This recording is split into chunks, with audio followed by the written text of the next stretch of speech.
قرآن حکیم میں آتا ہے وَلَقَدْ كَرَّمْنَا بَنِي آدَمَ، ہم نے آدم کی اولاد کو عزت و اکرام سے نوازا. کہا ہے انسان کو، آدم کی اولاد کو عزت و اکرام سے نوازا. اگر عزت و اکرام سے مجھے خدا نے نوازا ہے اور آپ کی حکومت ہے تو آپ مجھے ذمہ کیسے بنا سکتے ہیں؟ ہماری آنکھوں کے سامنے تقسیم کرنے والوں کا کیا حشر ہوا. چاہے وہ تقسیم کسی بھی بنیاد پر کریے، آپ کیسے خرابی ڈھونڈ سکتے ہیں کہ میری عبادت کا طریقہ کیا ہے، میں کس خدا کو مانتا ہوں اور کس خدا کو نہیں مانتا. یہ تو اللہ نے مجھ سے وعدہ کیا ہے وَلَقَدْ كَرَّمْنَا بَنِي آدَمَ. شیرانی صاحب نے جس طرح اردو میں کیا لفظ ہوگا، انگریزی میں ایمبریس کیا ہے آپ نے کچھ، تو اس کے جواب میں اتنا ہی کہہ سکتا ہوں، اپنی تعریف سن کے یہ سمجھو حق بیانی نہیں نوازش. بہت بہت آپ کا شکریہ. محترم فاروقی صاحب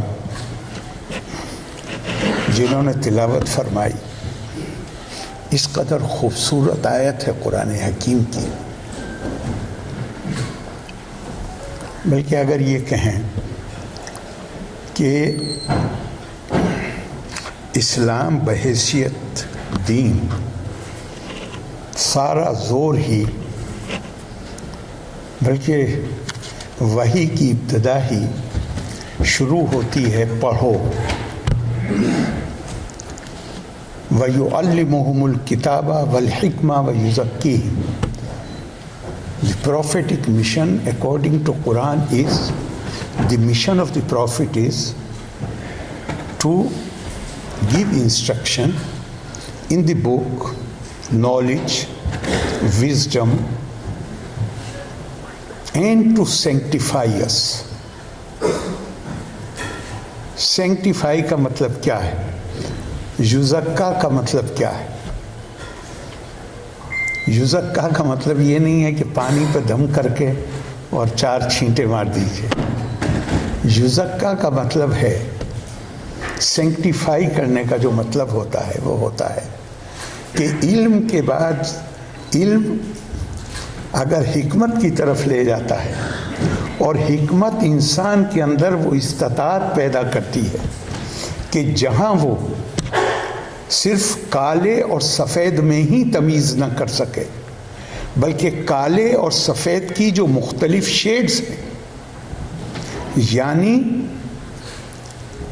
صرف جائز اور ناجائز نہیں، بلکہ جائز میں بھی اس آپشن کو تلاش کرے جس کا فائدہ صرف اس کی ذات تک محدود نہ ہو، بلکہ اور وقتی طور پہ نہ ہو، بلکہ اس کے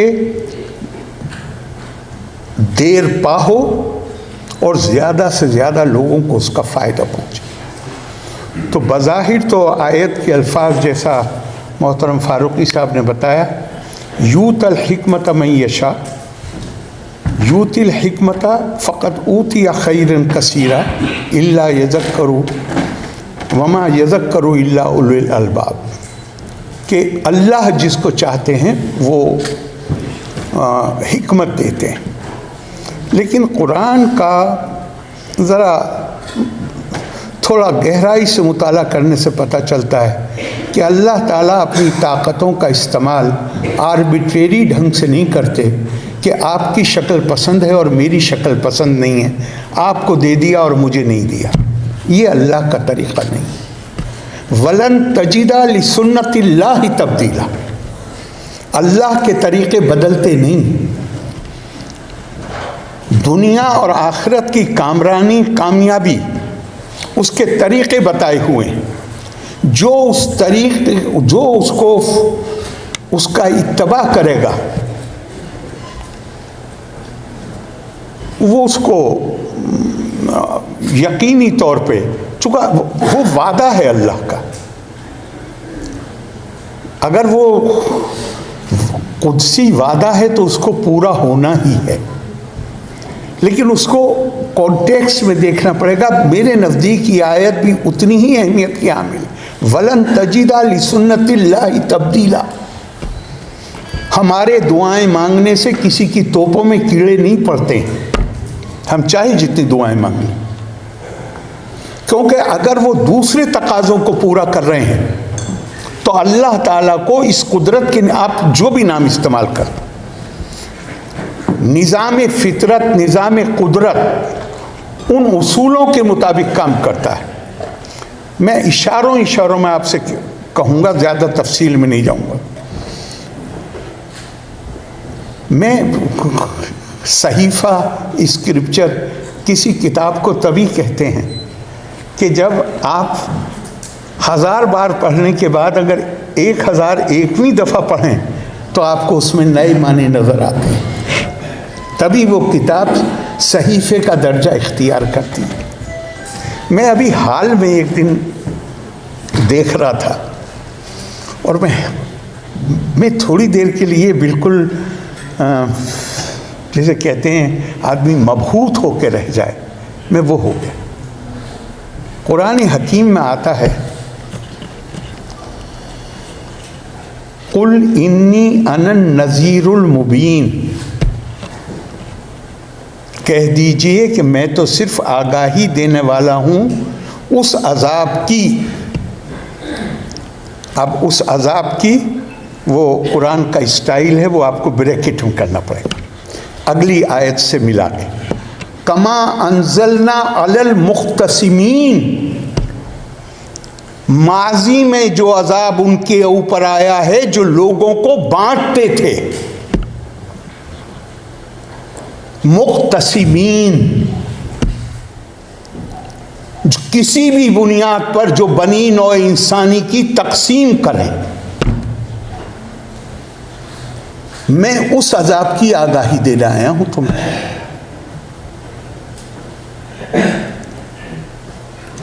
الذین جعل قرآن العدین، اور جو قرآن کے بھی ٹکڑے ٹکڑے کرتے ہیں. فوربک لنسألنہم اجمعین اما کانوا یعملون، اور ہر ایک سے اس کے اعمال کا ہر ایک کی جواب داری ہے، حساب کتاب ہوگا اس کے بارے میں جو وہ کرتے تھے. تو میں غور کر رہا تھا کہ ہماری آنکھوں کے سامنے تقسیم کرنے والوں کا کیا حشر ہوا. چاہے وہ تقسیم کسی بھی بنیاد پر کریے، وہ تو آگاہی ہے. اسی طرح قرآن میں دوسری بات بھی کہی گئی کہ بلکہ یہاں پہ جہاں جس کی میں اسے تفسیر کے طور پہ استعمال کر رہا ہوں کہ مولا علی سفر کے لیے کہیں جا رہے تھے. ایک شخص نے شرارتاً ان سے سوال کیا، کہا مولا جائیے گا، بات کو پہلے یہ بتائیے دین کی تعریف کیا ہے. وہ ایک لمحے کے لیے بھی انہوں نے اپنے گھوڑے پہ بیٹھنے میں تاخیر نہیں کی اور بیٹھتے بیٹھتے بولے دین تو بہت آسان ہے. العظمت لامر اللہ والشفقۃ لخلق اللہ. جب اللہ کی عظمت دل میں جاگزی ہو جائے اور اللہ کی مخلوق کا کوئی حصہ نہیں، اللہ کی مخلوق کے لیے دل میں شفقت محبت پیدا ہو جائے، کل ملا کے دین اتنا سا ہے. اور انہوں نے گھوڑے کو اپنے ہانک دیا. حضرت نظام الدین اولیاء رحمۃ اللہ علیہ اپنے صحابیوں کے ساتھ بیٹھے ہوئے تھے اور فرماتے ہیں کہ عبادت 2 قسم کی ہوتی ہے، لازمی انٹرانزیٹو، تعددی انٹرانزیٹو. لازمی عبادت یعنی نماز، روزہ، زکوٰۃ،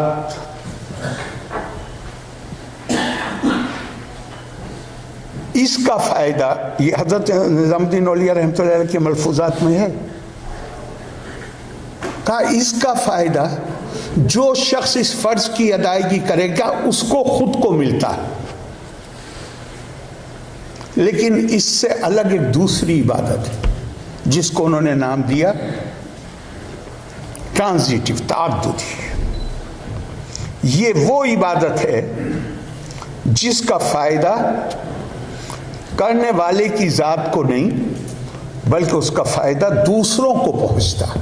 کہ کانسٹیٹیوشن رائٹس اینڈ ڈیوٹیز کی بات کرتا ہے، لیکن آج ہم جدید دنیا میں رہ رہے ہیں۔ اس جدید دنیا میں جو تصور ہے وہ میرے حقوق اور میری ذمہ داری، ڈیوٹی، جو بعد میں جوڑا گیا ہے، لیکن بنیادی طور پہ زور جو ہے سارا وہ میرے حقوق پر ہے، مائی رائٹس۔ رائٹس فنڈامنٹل ہیں، اگر اس میں کوئی کمی ہوتی ہے تو آپ کو حق ہے کہ آپ عدالت چلے جائیں، لیکن اگر میں اپنی ڈیوٹی جو دستور میں دی ہوئی ہے اس کو ادا نہ کروں تو کسی کے پاس یہ آپشن نہیں ہے کہ وہ عدالت چلا جائے یا کہیں چلا جائے کہ میں اپنی ڈیوٹی نہیں ادا کر رہا ہوں۔ اب رائٹ سینٹرک جو modern world is right centric, اور ٹھیک ہے اس میں خرابی نہیں ڈھونڈ رہا ہوں، چونکہ دنیا میں بہت کچھ اچھا ہوا ہے ان یہ، اور every right, all the fundamental rights یا declaration of human rights by United Nations, they are all rooted in the concept of the dignity of mankind۔ وقار انسانی کے تصور میں سے سارے حقوق نکلتے ہیں جو ہر جگہ ہے۔ قرآن حکیم میں آتا ہے وَلَقَدْ كَرَّمْنَا بَنِي آدَمَ، ہم نے آدم کی اولاد کو عزت و اکرام سے نوازا۔ میں بہت دفعہ دماغ میں میری یہ سوال آتا ہے کہ اگر عزت و اکرام سے آدم کی، یہ نہیں کہا ہے کہ ہم نے مسلمانوں کو عزت و اکرام سے نوازا، کہا ہے انسان کو، آدم کی اولاد کو عزت و اکرام سے نوازا۔ اگر عزت و اکرام سے مجھے خدا نے نوازا ہے اور آپ کی حکومت ہے تو آپ مجھے ذمہ کیسے بنا سکتے ہیں؟ آپ مجھے سیکنڈ گریڈ کیسے بنا سکتے ہیں؟ آپ کیسے خرابی ڈھونڈ سکتے ہیں کہ میری عبادت کا طریقہ کیا ہے، میں کس خدا کو مانتا ہوں اور کس خدا کو نہیں مانتا؟ یہ تو اللہ نے مجھ سے وعدہ کیا ہے وَلَقَدْ كَرَّمْنَا بَنِي آدَمَ۔ تو لیکن میں بات دوسری کہہ رہا تھا کہ آپ نے ذکر کیا کانسٹیٹیوشن کا، لیکن اگر آپ اسلامی جو پرسپیکٹیو ہے اس پہ نظر ڈالیں، بلکہ میں کہوں گا ہندوستان میں سناتن ٹریڈیشن پہ نظر ڈالیں، تو یہ رائٹ سینٹرک نہیں ہے، یہاں کنسپٹ ڈیوٹی سینٹرک ہے۔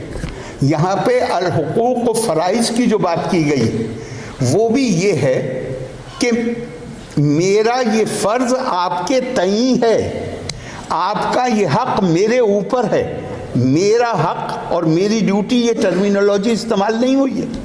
ٹرمینالوجی جو استعمال ہوئی ہے وہ یہ ہوئی ہے آپ کا حق میرے اوپر، میرا فرض آپ کے تئیں، کیونکہ اگر میں آپ کے حق کو پورا کر رہا ہوں تو انڈائریکٹلی میرا حق تو مل ہی جائے گا مجھے۔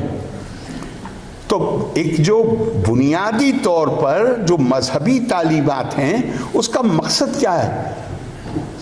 صرف انسان، مطلب لوگوں کو میں یہ تہذیبی قدریں پیدا کرنا، مہذب بنانا، درد دل کے واسطے پیدا کیا انسان کو، ورنہ طاعت کے لیے کچھ کم نہ تھے کرو بیاں۔ اللہ تعالیٰ چاہتے ہو، قرآن میں بار بار آتا ہے وَلَوْ شَاءَ رَبُّكَ لَآمَنَ مَنْ فِي الْأَرْضِ كُلُّهُمْ جَمِيعًا أَفَأَنْتَ تُكْرِهُ النَّاسَ حَتَّى يَكُونُوا مُؤْمِنِينَ وَمَا كَانَ لِنَفْسٍ أَن تُؤْمِنَ إِلَّا بِإِذْنِ اللَّهِ وَيَجْعَلُ الرِّجْسَ عَلَى الَّذِينَ لَا يَعْقِلُونَ۔ اگر ہم چاہتے تو سب ایک جیسے ہوتے، وَلَوْ شَاءَ اللَّهُ مَا أَشْرَكُوا وَمَا جَعَلْنَاكَ عَلَيْهِمْ حَفِيظًا وَمَا أَنْتَ عَلَيْهِمْ بِوَكِيلٍ۔ اگر ہم چاہتے تو دنیا میں کوئی شرک ہی نہیں کرتا، تو ہم نے آپ کو ان کی نگرانی کرنے کے لیے نہیں بھیجا ہے، نہ ہم نے آپ کو ان کے معاملات طے کرنے کے لیے بھیجا ہے۔ ہماری تو پرابلم یہ ہو گئی ہے کہ ہم نے وہ سارے کام جو اللہ کے کام ہیں وہ ہم نے اپنے ذمے لے لیے ہیں، اور جتنے اپنے کام ہیں وہ اللہ کے سپرد کر دیے، وہ دعاؤں کے ذریعے چاہتے ہیں کہ ہو جائیں، امریکہ کی توپوں میں کیڑے پڑ جائیں۔ ہماری ساری پرابلم ہی یہ ہوئی ہے، اور اس سے بڑا شرک کیا ہوگا؟ کہ اب آپ وہ کام اپنے سپرد کر لیں جو کام اللہ کے کام. فیصلہ کرنا یہ تو میں اور آپ تو کی تو کوئی حیثیت نہیں. قرآن حکیم تو حضور صلی اللہ علیہ وسلم کو کہہ رہا ہے احد کے بعد, لیس لک من الامر شیء او یتوب علیہم او یعذبہم فانہم ظالمون. یہ جو حملہ کرنے آئے ہیں, جنہوں نے آپ کے دانت شہید کیے ہیں, بے شک یہ ظالم ہیں, لیکن ہم ان ظالموں پہ اپنی رحمت نازل کریں یا ان کو سزا دیں, اس فیصلے میں آپ کی کوئی شرکت نہیں ہے. یہ فیصلہ تو صرف ہم کریں گے. یہاں ہمارے ہاں تو ہر گلی میں آدمی بیٹھا ہوا ہے جو ایمان کا فیصلہ کرتا ہے, دوسروں کے, اپنے ایمان کی فکر نہیں. تو اس کا یہاں پر میں یہ بات, یہ تو ضمناً یہ بات آ گئی, لیکن بنیادی بات یہ ہے کہ دوسرے سے ہمارا مطلب ہے, دوسرے سے ہمارا مطلب یہ نہیں کہ ہم اس کا ایمان سدھارنے میں لگیں. دوسرے سے ہمارا مطلب یہ ہے کہ اگر وہ ضرورت مند ہے, اگر وہ کسی بھی طور پہ ہم سے کم ہے, تو ہم اس کے حق کو اپنے اوپر تسلیم کریں. اور وہ بھی قرآن حکیم میں ہے, میں پچھلی بار یہاں تھا تو میں نے وہ آیت پڑھی تھی کہ جو اپنی مال اور دولت میں السائل والمحروم, جو غریب کا اور ڈپرائیوڈ کا, محروم کا حق اپنی دولت اور مال میں تسلیم کرتے ہیں کہ یہ میں کوئی مہربانی نہیں کر رہا ہوں اس کے اوپر, یہ اس کا حق ہے جو ہے. تو میں جب بھی ابو الحسن صاحب کے مرحوم ابو الحسن صاحب کا سوچتا ہوں تو ذاتی طور پہ میں ملت ٹائمز کو آپ کی ضرورت ہے, ہماری آپ مالی مدد کریں.